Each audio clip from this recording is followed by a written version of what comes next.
সবচেয়ে সুখী মানুষটাকে, পৃথিবীর সবচেয়ে সুখী মানুষটাকে কাল কিয়ামতের মাঠে আল্লাহ পাক এক মুহূর্ত সময়ের জন্য জাহান্নামে ঢুকাই দিবেন। কতটুকু সময়? এক মুহূর্ত। আল্লাহ পাক জানেন কতটুকু সময়। এরপর তাকে বের করে বলবেন, দুনিয়াতে সুখে ছিলা? সে বলবে, আল্লাহ সুখ কি জিনিস আমি জানি না, সুখ কাকে বলে আমি জানি না, সুখ কি আমি সেটা জানি না। আল্লাহ সুখ কাকে বলে আমি সেটা জানি না। আর এই পৃথিবীর সবচাইতে নির্যাতিত, নিপীড়িত এবং দুঃখ ক্লেশে ভরা মানুষটাকে আল্লাহ পাক এই এক মুহূর্তের জন্য জান্নাতে ঢুকিয়ে দিয়ে বের করে নিয়ে আসবে। বলবেন যে দুনিয়াতে দুঃখে ছিলা, কষ্টে ছিলা? এই ব্যক্তি বলবে, আল্লাহ কষ্ট কি জিনিস আমি জানি না, কষ্ট কাকে বলে আমি কষ্টের সংজ্ঞাই জানি না। এই ব্যক্তির তাকদিরে কি হবে পরে?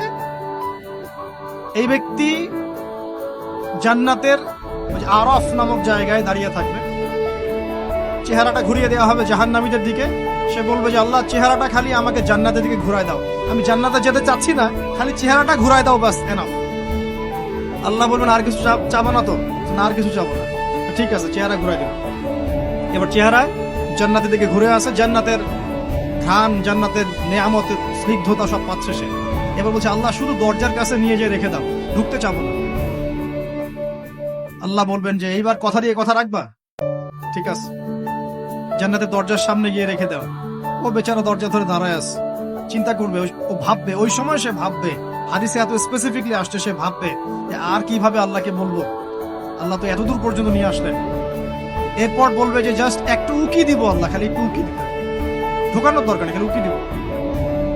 আল্লাহ পাক বলবেন, দেখো আদম সন্তান, তোমরা কিন্তু কথা খুব কম রাখো। আদম সন্তান, তোমরা কথা দিয়ে কথা রাখতে পারো। ওই যে আদম আলাইহিস সালামকে বলা হয়েছিল না, ওয়ালা তাকরাবা হাদিহি শাজারা, তোমরা গাছের কাছে যেও না, তাও তারা গাছের কাছে চলে গেলেন। তোমরা কথা দিয়ে কথা রাখো না। এবার উকি দিয়ে সে বলবে, আল্লাহ এতদূর যখন নিয়ে আসছো, আল্লাহ আমাকে আর এখান থেকে দূরে ঠেলে দিও না, আমাকে ঢুকাই দাও আল্লাহ জান্নাতে। আল্লাহ পাক তাকে জান্নাতে ঢুকাই দিবেন এবং এই দুনিয়ার চাইতে 10 গুণ বড় জান্নাত তাকে দিবেন ইনশাআল্লাহ।